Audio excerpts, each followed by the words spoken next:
Welcome to Connecting with Coincidence. I am your host, Dr. Bernie Beitman, MD. I'm a psychiatrist in private practice and faculty member at the University of Virginia. Each week, my guests and I talk about meaningful coincidences, synchronicity, and serendipity. We discuss synchronicity from its many, many perspectives, spiritually, practically, and statistically. Why? We want to help you increase your connection to coincidences so that you can benefit from coincidence awareness in your daily life. I've written a book also called Connecting with Coincidence. Put that phrase, connecting with a coincidence, in your web browser to find my book, Psychology Today blog, website, and social media sites. If you want to know how sensitive you are to coincidences, go to my website to take the Weird Coincidence Survey. Connecting with Coincidence, Synchronicity, spoken here. Our guests today are the MacGregors, Rob and Trish. The MacGregors have been professional writers of both nonfiction and fiction since 1984, and they've been on this program. They're the second returns that we've had on this program. Glad to have them here. They've written extensively on the pursuit of inner paths. Their nonfiction books on synchronicity, dreams, the tarot, yoga, astrology, divination, and animal symbolism reflect such inner journeys, and they are prolific writers. Their newest book is Sensing the Future, How to Tap into Your Intuition and Read Signs from the Universe to Predict What's to Come. In August, their book, Secrets of Spirit Communication, will be published. Trish, as T.J. MacGregor, is the author of 42 novels, and in 2003 won the coveted Edgar Allan Poe Award for her novel Out of Sight. Rob is the author of 19 novels, including the New York Times bestseller Indiana Jones and the Last Crusade, and 6 other Indiana Jones novels. Welcome back, Trish and Rob. Good to be here. Thank you. Good to be here. Well, and you tell me what you want to start with, but I want to ask a question first before you get to the cluster. Okay. How does the precognition, the ability to glimpse the future, relate to synchronicity? Well, the way we see it is that synchronicity is like an umbrella that covers all the other basic psychic phenomena, precognition, telepathy, all of it, psychokinesis, remote viewing, or clairvoyance, and so there's similarities. An experience could be, hey, that's a synchronicity, but when you think about it, well, it could have been telepathic, or it could have been a precognition because it happened just a short time afterwards. So it's the way you look at it, I guess. Oh no, I understand that, and the word psi is used as an umbrella term for what you just described: precognition, precognition, and psychokinesis, as well as telepathy and clairvoyance. I use the word synchronicity to include those, as did Jung, but also as something more. There are some other events that are more than psi events that right. I want to be able to separate. And I'm glad we need, the terms are very important, but we don't need to spend much time on that. I just want to know what you meant. But one of the things that happens with this radio program is that coincidences cluster around them, around the show. And they happen occasionally. I write some of them down. But as you both know, the more you think about coincidences, the more they seem to happen, or the more you see they're happening. I mean, I think they're both there. I think we help create them by thinking about them, and I think they're also happening. Like there are certain producers of certain radio shows that have gotten tuned in to coincidences and now sees they're happening and asks this very question. Yeah, I agree. So you had one around me in this radio show, or so. Tell us about that one. Okay, this started on February 5th. I had 2 coincidences, 2 synchronicities involving you. One was an Australian blogging friend who also writes about synchronicity mentioned he had done a listening binge to all 48 episodes for your radio show and loved it. Then I was looking at our stat counter on the blog and found that the Department of Defense Information Network had gone to one of your posts on our blog. So I wrote you and said, okay, you're on the DOD's radar. Yeah, and what does that mean to be on the DOD's radar for That's you? a good question. Because you are. Yeah. Because are they spying on you now or something? Well, we had an experience 4 years ago where we had written a book that involved synchronicity, aliens, and UFOs. And we got so many government hits on this thing that it really kind of startled us. It was like, okay, got the DOD, the NSA, the FBI, the CIA. I mean, all these people came to the blog reading this stuff. And the Canadian Royal Canadian Mounted Police parked themselves for eight hours. It looks like what they're doing then is just casting a wide net to see what's being talked about out there. Right. Yeah. Exactly. Okay. Different. So I'm on the DOD. So DOD's now, I got my name in there too. Okay. And thanks for letting me know that. It's nice to know. So please keep going with the Then on events. February 22nd, Rob wrote a post on a New York Times piece called "The Simpsons Have Predicted a Lot. Most of it can be explained." And you're quoted in that article. So, okay, There was another one. And then February 26th, the night before, I had started an astrology workshop that I was teaching. And one of the women on the 26th came to our blog and saw the post. First of all, she came to the blog. She had gotten something from the Rhine Institute saying that you were going to be presenting something, and she'd never heard of you. So she came to our blog, and there's your name. And then she says to me, she goes, "You can't make this stuff up, Trish." So there was like a whole string of these things. I'd say probably 7 synchronicities And then about this just in February. Then the next day, I was putting together some questions for this show, and up pops your birthday notice on my Facebook. computer from Facebook as I'm writing. You know, when these pop-ups come up. Yeah, I know that one. And you wished me a happy birthday too. That's right. And it was a very nice birthday. Thanks. Okay, that's one involving around the show and around me, and I appreciate your describing that. One of the other things that fascinates me that you're tuned into is the relationship between creativity and precognition. And I like to quote that Edgar Allan Poe wrote about the Richard Parker. Richard Parker. Yeah, and how that paralleled something that was about to happen. And to me, the best known one is The Wreck of the Titan, as you mentioned too, by Morgan Robertson, that predicted it in its way, the wreck of the Titanic, even calling it the Titan and having the boat be around the same size and the arrogance being around the same and hitting an iceberg in the North Seas. They're both short on lifeboats too. And both short on lifeboats. I mean, and more. The tonnage of the two of them. How do you think that works? Well, I know how it works in terms of fiction because I've experienced it. But when you're writing fiction, if you're really plugged into your story and the characters and the whole thing, it's easier to tap into the future. I don't know why that's true, but I know it is. Some years back, I wrote a book called Storm Surge, and it was about a Category 5 hurricane that hit Miami.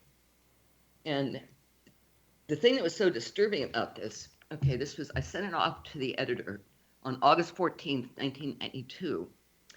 And it was Hurricane Alfonso that slams into South Florida, flattens neighborhoods, and devastates the coast. On the same day I mailed it, that was back in the days before email, a tropical wave moved off the coast of Africa that 10 days later became Hurricane Andrew, which, of course, flattened Homestead and destroyed the area. So this precognition was striking in a couple of ways. I mean, I had just finished the book, mailed it off, Hurricane Andrew formed, and on August 24th, I think it was, is when Andrew hit. So it was 10 days later. And so the novel didn't come out for about a year after that. And so one of the reviewers mentioned, this novel was inspired by Hurricane Andrew, and questioning, well, was she taking kind of advantage of a disaster? And no, she wrote it before it happened. And I had another experience too. After that happened, I thought, okay, I'm never going to write about a hurricane again. But then in 2004, another hurricane idea knocked at my door. It was, what if a sociopath breaks his girlfriend out of the county jail on the fictional island of Tango Key as a Category 5 hurricane approaches the island? What if he and his girlfriend and another woman also escape the prison and take refuge in the home of the protagonist during the storm? So that was my setup. Uh-huh. And the book was going to come out, I think, in October of whatever this was, 2005. But on August 29th, Hurricane Katrina hit New Orleans as a Category 3 hurricane with winds up to 125 miles an hour. At its peak, not long before landfall, it was a Cat 5. So I thought, okay, here was another synchro. My editor calls me up and she says, Trish, they're desperate for people who know something about hurricanes. Will you do some radio shows? I thought, I don't know. What I know about hurricanes is just my research for the novel. And we're coming to the end of this segment, and we're going to talk about hurricanes when we get to the next segment. Okay. You're listening to Connecting with Coincidence with your host, Bernie Beitman, MD, on the X Zone Broadcast Network, and our guests are Rob and Trish MacGregor.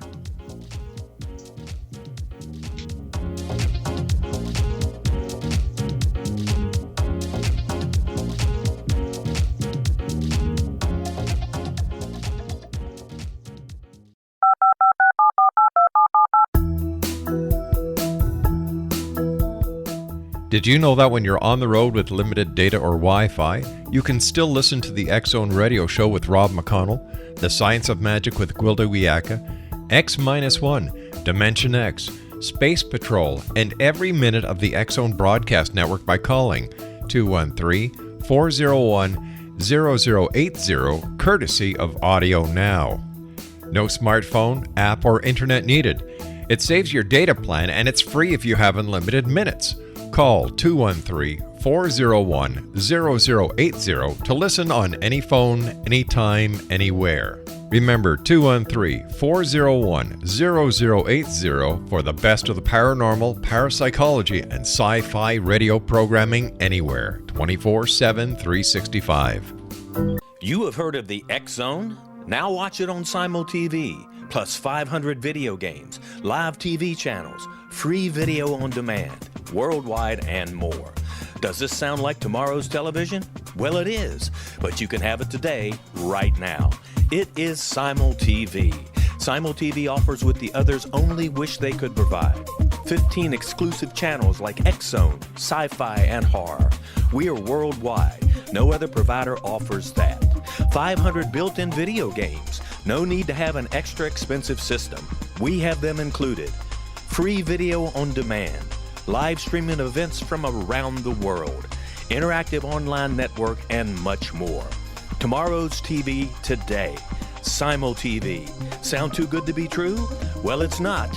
You can have Simul TV today. Sign up at simultv.com. Do it today.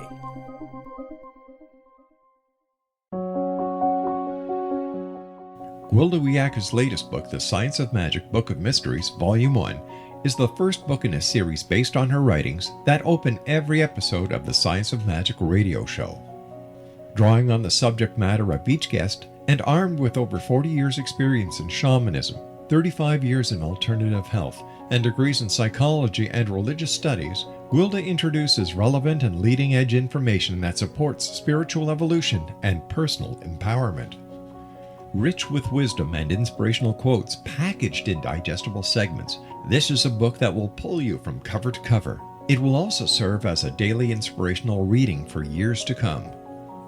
The Science of Magic Book of Mysteries, Volume 1 is available at our website, tsompublications.com, amazon.com, and wherever fine books are sold.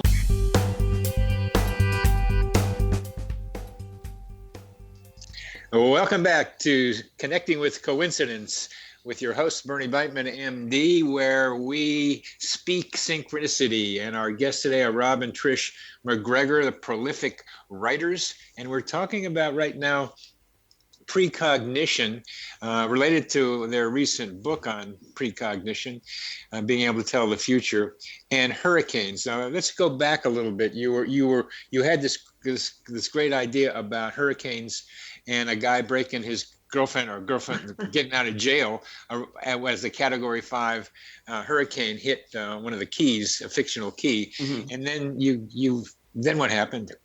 Well, so anyway, I wrote the book, and it was due for publication in October of 2005. And on August 29th, 2005, a couple months, like 6 weeks before, Hurricane Katrina hit New Orleans. And there were some striking parallels between its pressure and the pressure of the hurricane in my book. The way it reached the levees, the same thing happened in my book. Now, again, this was, there were parallels, and it totally freaked me out. And then my editor called me, and she goes, Trish, radio shows are desperate for people to talk about hurricanes. Would you do some radio shows? And I ended up doing 40 shows in 3 days trying to talk about hurricanes. So, I mean, for me, it was like trying to explain this stuff, how you tap into something like this. It's difficult to explain, but it happens. I'm going to tell you how I think about this, that when you get into a zone or a space or a mindset when you're writing, and it's really fun to do it. Now, I miss it when I'm away from it, which I've been for a while, and just being able to tune into something and and stuff comes to you. And I think in that state, it's a kind of a meditative state, that we can reach higher into what I call the psychosphere, where ideas are available to us about the future and the past, and that we can get to them in this trance state. And it's, as many people describe themselves as being receiving dictation, receiving the kind of the ideas from them, from someplace that's not them. And the psychosphere is my name for a greater mind, where I'm not trying to say it's the universe. The universe is so large that I can't think of it. It's too much. Billions and billions of galaxies, just let alone planets and stars. But I'd rather have it be the psychosphere, be our mental atmosphere around the Earth, and that you tune in, as others have, to a flow that's like the Tao, that you can pick up stuff from. Yeah, it happens in creativity, as you said, but it also happens when you have, some incident in your life that is dramatic. For instance, one day, the story begins with a guy coming to my door, knocking on my door, and he was looking for a lawn service, or he was looking to sell me his lawn service, wanted me to have him mow the lawn, take care of the landscaping. And I talked to him for a little bit, and I said, no, I don't really need it. And most of the people who come to the house or do landscaping in South Florida are Latinos, oftentimes Mexicans or Guatemalans. But this man happened to be in India, from India, and this relates to the story later on. So a few days later, I go out windsurfing on a local lake, and it was a windy day, and I was excited to get out there, and I jump out there, and I forget to take out my billfold, but I don't realize that I've done it, of course.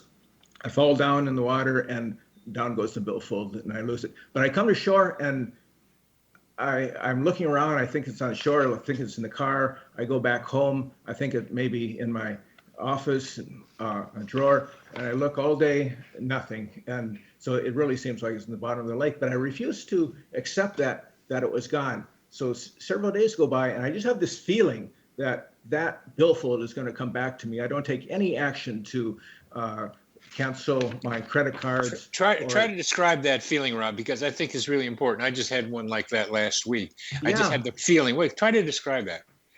it's difficult to describe. It's just unknowing. That's how I can say it. It's just unknowing that. A certainty. Yeah, I mean, just like another time a few years earlier, our cat had been gone for over a week, and I said, Trish, that cat is coming back Saturday by midnight. At Saturday, our next door neighbor knocked on our door at midnight and had the cat in her hand. She had seen it out in the courtyard and picked it up. You know, I don't know how I knew that, but it was just this feeling, this certainty that that cat was going to come back, and it's the same that billfold was going to come back. So a few days go by, and I get a telephone call, and he asks me who it is. I tell him who I am, and he said, "Oh, I'm glad you're." Or he asked me, "Are you Rob MacGregor?" And I say, "Yes." And he said, "Oh, I'm glad that you're alive. I found your billfold in the bottom of the lake. I was fishing with a net, and I thought your body might be down there as well." And then he said, "Everything's here. Your money's still here. It's wet, but I'll dry it out, and you can come and get it." And I think it was like late on a Saturday evening when he called me, and so we made an arrangement to go over to his house the next day afternoon. So I go over there, and I walk, and it turns out I just walk in the house because there's a party going on. There's about 40 people there, and everybody is from India. They're Indians, and I asked for the man's name, and it turns out there's three of them. I can't remember his name now, but there's three of them there. So I'm walking around, looking at these women walking around in saris, offering me food, and finally I find the guy, and he has my billfold, money and everything, and I look at him. Wait, I know you. You're the guy who came to my house last week offering your service for landscaping, and there was my. So what are the odds of that one? But it was, so it was that feeling that was going to come back to me, and not only did it come back to me, but it came back to me from a guy who I had met days earlier. I'm going to be talking with statistician David Hand in a couple of weeks, and he's going to say what he says most of the time, that in large populations, low probability events have to happen. Mm-hmm. Now that's, in other words, those of us interested in synchronicity and those who are interested in statistical view of improbable events are talking about the same set of phenomena, very low probability events. And he wants to explain them by what they call the law of truly large numbers. And we want to have some other explanations, at least for some of them. Right. I think, hearing that story, that the connection that the two of you established just by his coming to your door and you talking increased the probability of his finding the wallet for you. Yeah. Yeah, that makes sense. Now, David Hand would dismiss that because we don't have an explanation for it. But that, and not having an explanation, you can say in large populations, low probability events are like to happen. But the feeling that you have about the cat and about the billfold, those are additional pieces of information that are subjective, which I don't think are part of the statistical evaluation. Yeah, I don't think instances like this. Yeah, the fact that you told Trish about the cat would make it a much lower probability event. Yeah. Yeah, I mean, and I was frantic. It was my cat, and he kept saying, "Don't worry, the cat will be back, and it was." And the cat came back, and the cat came back. The specific time too. That's what amazed me. That's Bernard, we had something very strange that happened after the Parkland shooting here in Florida. Yeah, I was going to go to that too. What a coincidence. Yeah. Well, what happened was a couple days, I mean, when there's a mass shooting, that's your focus in the news and everything else. That's all you hear about. And the fact that it was close, maybe an hour from us that this happened. So it was all over the news and everything, neighbors talking about it. So we were focused on guns.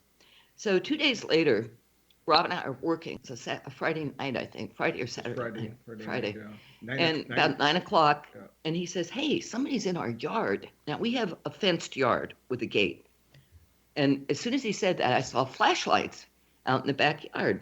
I thought, what the heck? Who's back there?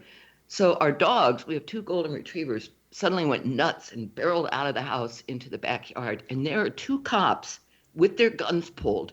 And the one cop says, "Ma'am, restrain your dog or I'm going to shoot it." I thought, oh my God, all right. So I grabbed Nigel and pulled him back in. I said, "What's going on?" Well, there was a robbery nearby and the thief came through your yard. And so here's the thing. If we owned a gun and Rob had gone out there with the gun, he would have been shot. Yeah, I was the first one out. And I just saw this lighting situation is the light on the porch was on. That's where I went out from the family room onto the porch, which was lit, but the backyard was not lit. And I just saw 2 darkly dressed figures aiming guns at me. And then one of them, I think he is holding up a badge in his other hand. I couldn't see what it was, but then they say police. I knew it was police again. I raised my hands to show them I didn't have anything. But boy, if I would have had a gun, maybe even my cell phone in my hand, I might have gotten shot. Yeah, we're coming to the end of this segment, and you could have shot the police under stand your ground, as they say in Florida. I don't think it would have worked, but I don't think for other people it does. You're listening to Connecting with Coincidence with your host, Bernie Beitman, MD, on the X Zone Broadcast Network, and our guests are Rob and Trish MacGregor.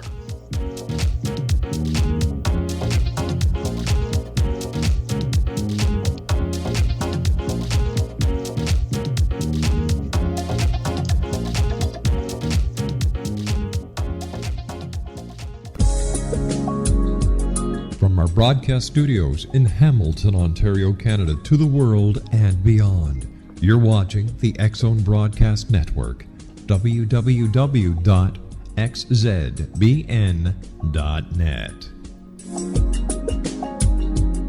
AVS Media Den.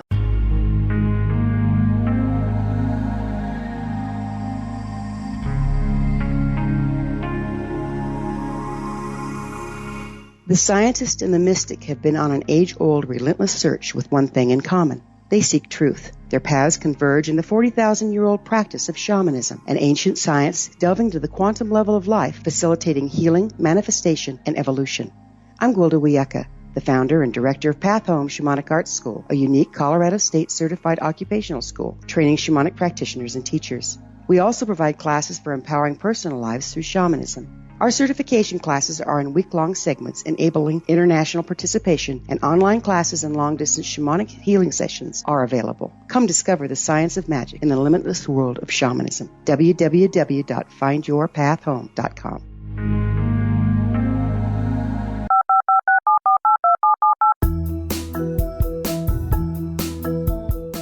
Did you know that when you're on the road with limited data or Wi-Fi, you can still listen to the X Zone Radio Show with Rob McConnell, The Science of Magic with Gwilda Wiyaka, X-1, Dimension X, Space Patrol, and every minute of the X Zone Broadcast Network by calling 213-401-0080, courtesy of Audio Now. No smartphone, app, or internet needed. It saves your data plan, and it's free if you have unlimited minutes. Call 213-401-0080 to listen on any phone, anytime, anywhere. Remember 213-401-0080 for the best of the paranormal, parapsychology, and sci-fi radio programming anywhere, 24/7, 365.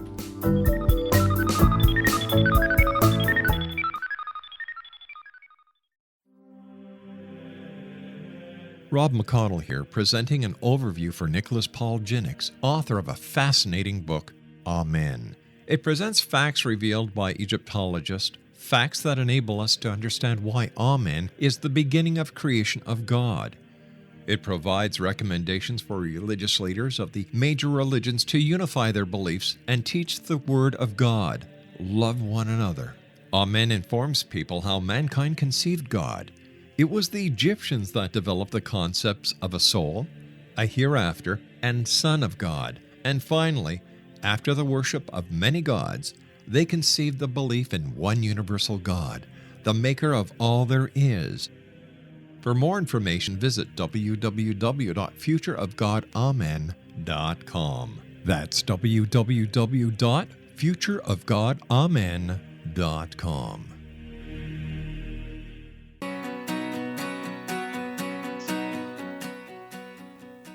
Welcome back to CC with BB, Connecting with Coincidence with your host, Dr. Bernie Beitman, MD. That's me. And we are talking today with Trish and Rob MacGregor, who are stirring up a lot of stuff over there in their Florida home, I think. As I listen to you and your intuitions about things in probably different channels of intuition, but they overlap with each other, that I begin to imagine stirring up the psychosphere and creating a little bit of a kind of a spiral thing, not a cyclone, but a spiral thing where the two of you are kind of connected up into it in ways that a lot of people aren't, because you write so much, you tune in so much, and you think about coincidences and synchronicity so much that I think you're doing something. And I can't help but thinking, but that robber going through your yard is part of that Parkland thing, as you are indicating. So how do you think they are related? Well, I think part of what I think happens with synchronicity is if you focus on it, on anything, an event, a person, that helps create what you call the psychosphere for the synchronicity to happen. And in this case, unfortunately, I'm not going to ever focus on guns again. I'll tell you that. I mean, this was scary. Poor Nigel. He was just protecting his property. Unfortunately. Yeah. And there's one of his owners trying to help him out with a cell phone in his hand or something. It's a dangerous country you live in there in Florida. Yes, it is. It is. And there was no way that burglar had come into our backyard either, because I would have to jump the fence. I would have seen that person just like I saw the cops go by my window, and the dogs would have gone crazy as well. So I mean, there's probably a burglar in the neighborhood, but they were just covering up their not informing us that they were coming into our yard. I mean, they should have had one cop come to the front door maybe and told us that they were going back there, so we wouldn't be surprised that suddenly there's two men with pointing guns at me in my backyard. Yeah. What I'm asking about is your general sense of the two of you helping, maybe inadvertently in this case, certainly inadvertently in this case, to run a parallel experience with what happened at Parkland. Yeah, not the kind of a parallel experience I particularly want, but no. But it did illustrate to me that if you focus on something, you may experience something similar. Yeah, and when you're writing about synchronicity itself, that's when they really go crazy. I mean, we can have a half a dozen in the same day going on, or the same hour. And some people will have come to us and said, I've had 2 synchronicities in my life. I think, okay, and they feel that's really important and really significant. But for them it is. Yeah, you can't. When you're focusing on it, it really they just seem to pop up. Just like when we were preparing for this interview, how they were popping up related to you. Yep. And you, by implication, you can also know that I see a coincidence or two in my existence.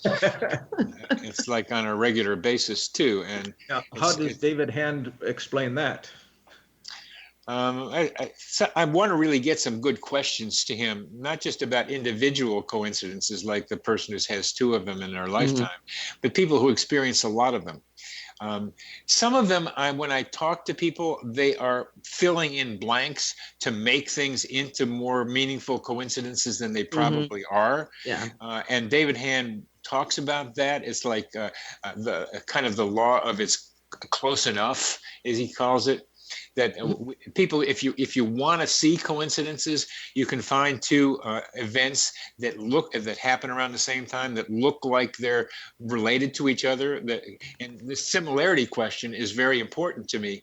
Not just the timing. Timing is very important, obviously, but similarity is also that how much do we fill in the similarity sometimes to make it into something that we call a synchronicity, when maybe it's just our desire to make it happen and see more of them. That's an important question, I think, in this. That is important. We've run across people who see supposedly synchronicities in everything. And when they're relating it, I'm thinking, okay, I don't see how this is a synchronicity.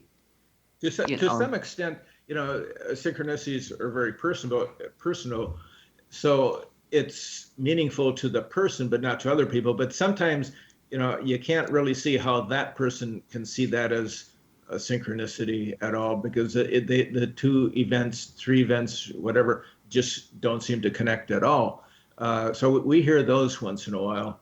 Well, I think David Hand, listening to maybe the coincidences involving me, could think of that as kind of a stretch too. That it's the desire to see them. I think he would. I think he would do that. I mean, it's so easy to dismiss things. I talked to psychiatric residents about coincidences a couple of days ago, and it was really a blank response from most of them.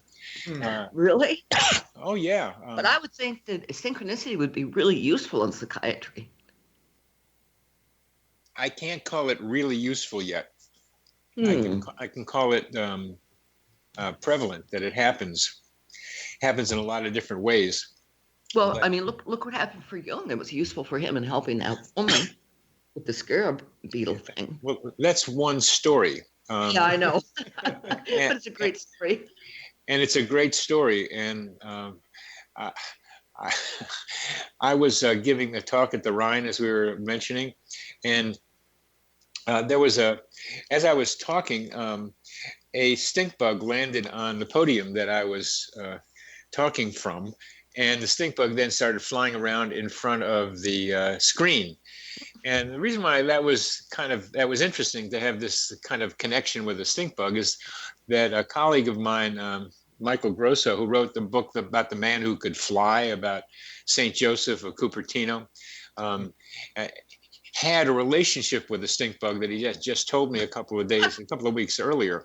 I mean, where communication appeared to be between him and the stink bug. That's interesting. So I found that kind of fun, to have a stink bug flying around right there. I mean, stink bugs are around. And one thing David Hand said about Jung's scarab is made us ask the question is how many beetle-like bugs run into windows in Geneva around that time of year? Yeah. And you have to ask that question because we don't usually think of that. Right. How many hit the windows, and then this one hit it at just the right time. But that story. And it was also a beetle, though, that was the closest thing Switzerland had to a scarab. Yes, and I mean particularly that scarabide beetle in Switzerland. How many of those how common are they? And they're fairly common, as far as I understood. And how many of them hit windows like that had to be part of the question. Now, David Hand says things like that to bring doubt to the question, because we're so impressed about the dream and the scarab-like beetle hitting the window, that we forget even that Jung helped create the coincidence by going to the window and opening it and bringing the scarab in. Right. And that is implicit, but we don't think about it. We usually think about the dream and the scarab showing up. But it hit the window at precisely the exact right time. Yeah, and if you had 100 scarabs hitting the window and he only went to the window for that one, then it looks like less probable. And I'm only making that up, but it's the right time. But there could have been a lot of other times that could have happened that weren't the right times, but still it happened. You understand what I'm saying? Yeah. But yeah, it hit the right time. It makes a tremendously good story. And what I think about it is that, again, for our listeners, woman had a dream about a scarab. It was very meaningful to Jung and to her. The scarab is a sign of transformation, and she was stuck in a rationalistic mode, and Jung wanted to get her out of there. So Jung was also wanting something to happen to make that woman change from her retort of rationality into something more intuitive, which what Jung was trying to tell her about, or trying to get her to be able to do. And he said the therapy went well after that. So there's the scarab hitting the window. Jung goes to the window and presents the scarab to her just as she's just finished describing the dream. And that was such a surprise to her that she apparently became less rational and more intuitive. And what I what I wonder about this is that's a metaphor for what Jung tried to do for Western civilization, is break the retort of rationality and bring intuition into the Western world. Well, so you've heard about the Joseph Campbell. Yeah. Yeah, synchronicity with the praying mantis. Now, what are the odds of that one? It was like the 15th floor, that praying mantis. In New York. In New York. In New York City, right. What was it like? What would be the likelihood of a praying mantis? He was writing about, what was he writing about at that moment? Some tribe. The Aborigines, Australian Aborigines, and it had something, I can't think of the details of it, it had something to do. Okay, he was reading about the praying mantis, a hero symbol in the Bushman mythology. Yeah, that's what I thought. Yeah, he was at home on the 14th floor of a building in Manhattan, had an urge to open a window, which he rarely did, and a praying mantis stood on the rim of his window. So what are the odds of that? Well, that's a really low probability one. Yeah. That is a really low, because there he is writing about it, and Right. there is and I have two other stories of people writing about something, and that what they're writing about appears at their door. And Wow. so this becomes what I call an archetypal theme that I Right. haven't thought about in coincidences, that you write about it and it shows up, right? It shows up right there. And now we're coming to the end of the segment, and I want to be able to tell our listeners and you why I started when I went from the stink bug to Jung's story. And I did that because I said that Jung might have made that story up, and one of my colleagues there said, that stinks. You are listening to Connecting with Coincidence with your host, Bernie Beitman, MD, on the X Zone Broadcast Network, and our guests are Trish and Rob MacGregor.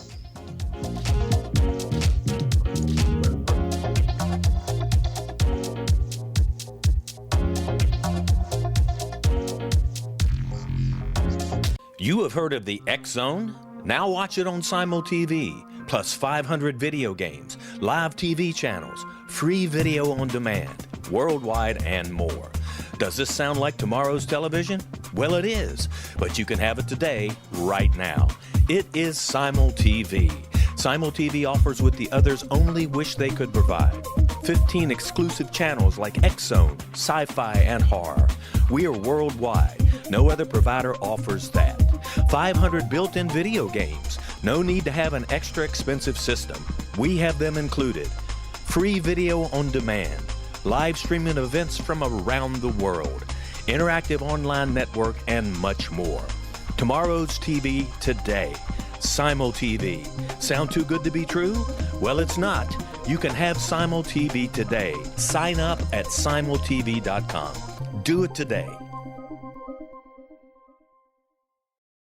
The new nonfiction book, Razor of Madness, is similar to cult movies like Clockwork Orange, Dragon's Tattoo, or The Other Side of Hell. Wayne Morin Jr. and Thomas Lee Howell expose widespread and systematic deficiencies in this thought-provoking tell-all novel. Mind control rages among scholars in law schools. Human rights are ignored while thought reform and mental manipulation are accepted practices used as behavior modification. Dr. Louis Jolyon West comes to mind.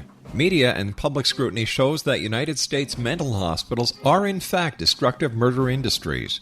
Razor of Madness expose novel details this epidemic through an in-depth professional and personal investigation.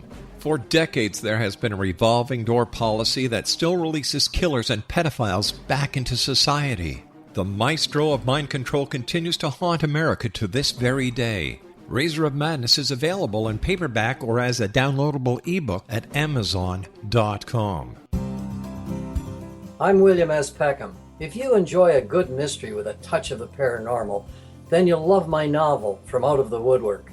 It's the story of a young Toronto contractor, Sean Kennedy, who buys derelict homes, guts them, and turns them into multifamily dwellings. Slums just waiting to happen. When Sean buys 29 Livery Lane, the house fights back. Former owners unexpectedly come out of the woodwork as he starts the destruction. The apparitions come to him when he touches old books, reads hidden letters, rummages through old boxes, finds a locket, or reads a discovered manuscript of a murder mystery. From Out of the Woodwork will take you from 1899 to the horror of the World Trade Center, September 11, 2001. Check out From Out of the Woodwork on my website, www.williamspeckham.com.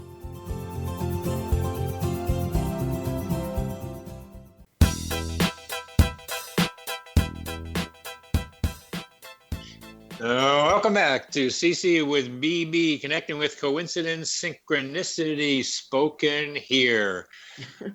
Our guests are Rob and Trish MacGregor, prolific writers and metaphorical cyclone creators in their place in Florida, where they kind of what they're writing about with all the inner journey ideas, including synchronicity. I think they create a little bit more than the average person of coincidences by doing what they're doing. Well, how can people enhance their abilities to see the future?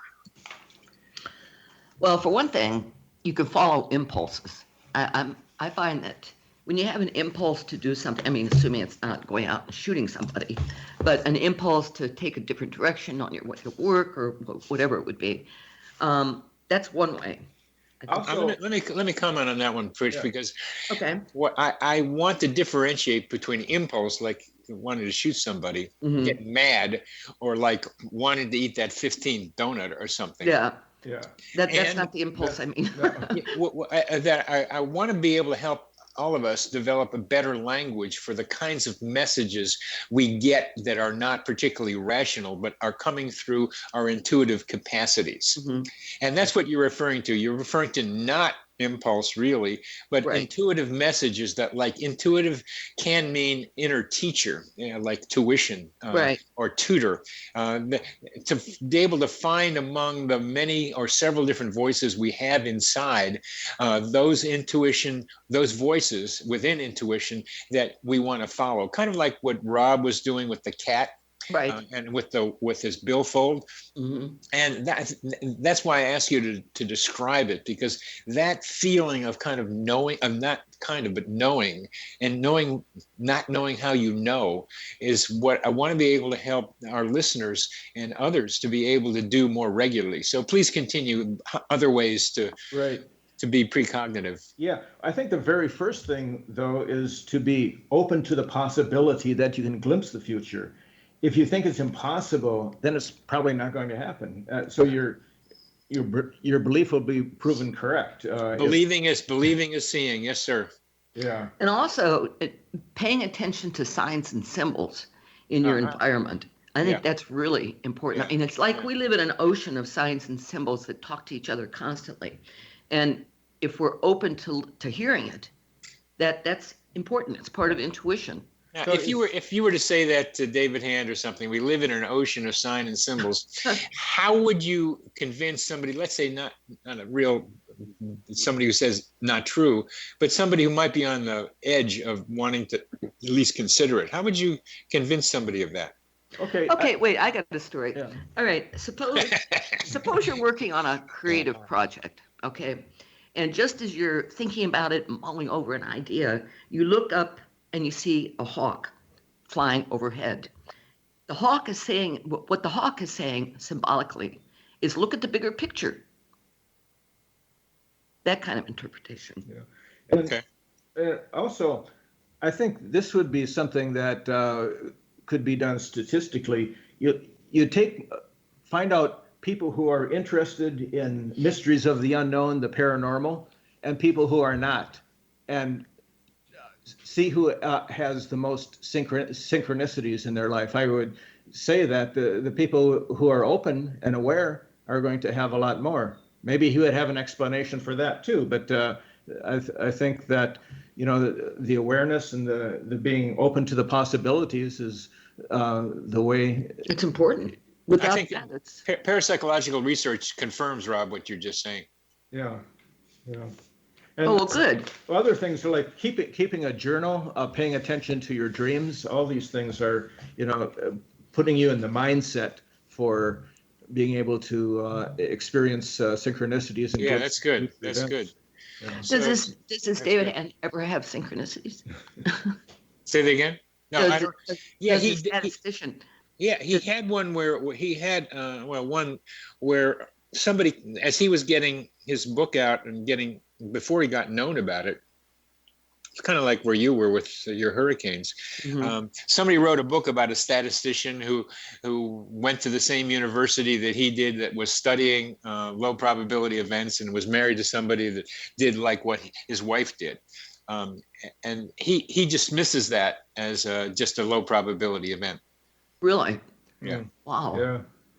Another thing is setting an intention. I mean, attempting to, in a sense, create an experience of something. Yeah, like let's say that let's say you need an answer to something. So on your way out the door, on your way to work, you say, okay, the first thing I hear on the radio is going to answer my question. Yeah, that's what that sometimes works. I remember one incident. I was going outside and I said, I want something unusual to happen on this trip. Well, that was a mistake, Singer. A truck pulled out in front of me and I almost slammed into the back of it. And there's a big sign on the back that says caution. And it was, to me, that was a message. Be careful what you're asking for. But then I went on to Starbucks to get a cappuccino, and I hand them $50 and they say, I don't have any change. You can just have it. So I got a free cappuccino out of the deal too. The idea of waiting for the information to appear by asking for it and then looking is very similar to what creative people do about dreaming and sleeping. I have this question, and I used to do this quite a bit. I don't do it much anymore now that I'm remembering it, where I would want to figure out something and go to sleep on it, and somehow I would come up with something in the morning. Yeah, that happens a lot. Yeah. So the list. Go ahead. Yeah, when I'm stuck, like I'm working on a novel right now. When I get stuck, I can't move ahead. I feel like I'm getting blocked. I do something like take a shower, and suddenly all these ideas are floating into me, and it's just a relaxing just getting into a relaxed state opens the mind, opens the consciousness to creativity. Yes. So we're running down a very good question, the ways in which people can enhance their abilities to see the future. And first one, and maybe there are more, but the first one is you got to think it's possible. Right. Because believing is seeing. Second, you got to, I say, differentiate impulse from other messages, but try to tune into your intuition. Another is to be able to suggest that you might find answers not only through dreams, but through walking outside and being able to and see an answer from a radio show or something that you see. Signs and symbols, yeah. Signs and symbols. So what are some of the other ways people can enhance their ability to see the future? I think meditation is one way. Meditation, yeah, relaxation. Anything where you can calm the mind and just open yourself. When I play with my dogs, I sometimes have, I'm more open to the future, to tuning in on precognitive events. It's a funny thing about dogs. In ancient Greece, the word cynic came from dog-like. Really? Where Diogenes was trying to get people to be more dog-like, which I think meant to be more in the present, because to me, there's no coincidence that dog is the reverse of God. Right. There's something about being in the here and now that dogs do. I love that you can just drop them down someplace and they're there. And they're always happy, They're always ready to go too. They don't have to get ready. So that just parenthetically, that dogs can do that for people, is get them more cynical in the old meaning of it, being like a dog. So Diogenes was the one who was always looking for the truth. Yeah. Right. Yeah. Looking for an honest man. Right. Yes. Another way to do it, the future is become writers. I mean, that's what drove you to write this book? What are you trying to tell people about it? And what are you trying to tell people in your next book about spirituality? You know, Rob and I were talking about this the other day. We've been on this journey with the paranormal and synchronicity. I've been on it since I was probably in my 16. And so all the writing is just an expression, really, of this interest. Uh-huh. When we first met, I was working as a newspaper reporter, and I was actually interviewing Trish, who is teaching at Florida International University. We have about a minute. We have about a minute left. Okay, and one of the first questions she asked me is, "Do you know what synchronicity is?" And I said, "Yeah, I think I do. I've heard the term." And then I thought, he's a keeper.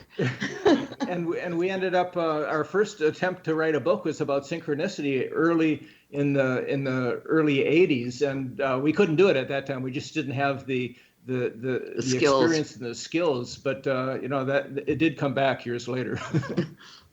It did, and you're writing about your next book is about connecting with spirits, right?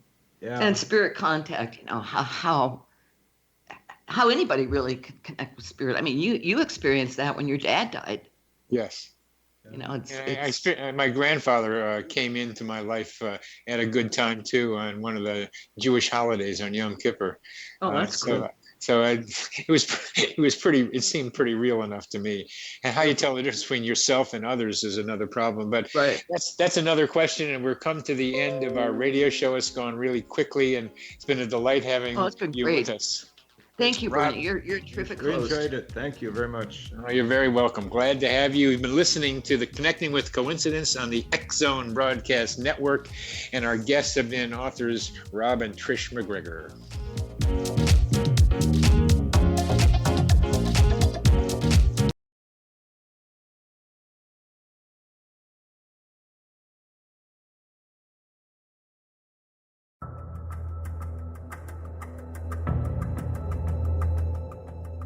Modern Esoteric, Beyond Our Senses by Brad Olson, consummates the lifeology story about where humanity originates. It is the lost continents, the primitive wisdom, the mythos of creation, and the rethinking of ancient history as we are taught in academia. There is much more to the story than what we have been told. As this is the first book in the Esoteric series, Modern Esoteric starts at the beginning of time and accelerates up to this modern age. Future Esoteric is book 2 in the series and takes a forward-looking position ahead of today with an open and honest examination of the ET issue and various unexplained phenomena. To discover the writings of author Brad Olson, visit www.bradolson.com. That's www.bradolson.com.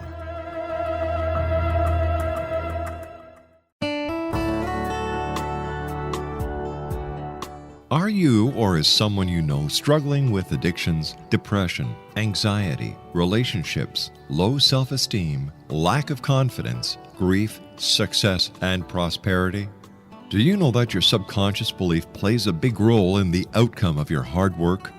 We can help you permanently change the beliefs that may be the reason for your struggles and failures. We care about getting you the return on your investment and the results you are looking for. We can help you be free of the limitations of your past and in realizing your highest potential. We work with people by phone and Skype. For more information, visit us at www.ritasoman.com. That's www.ritasoman.com.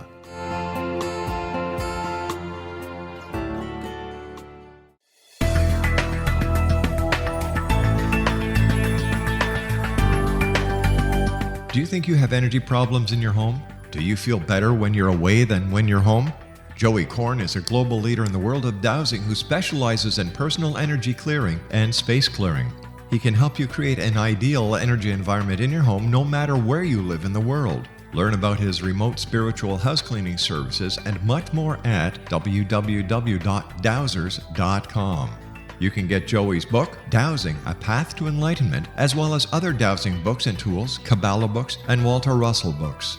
Joey's work is really amazing. Go to dowsers.com right now. That's DOWSERS.com, or call 1-877-DOWSING. That's 1-877-369-7464.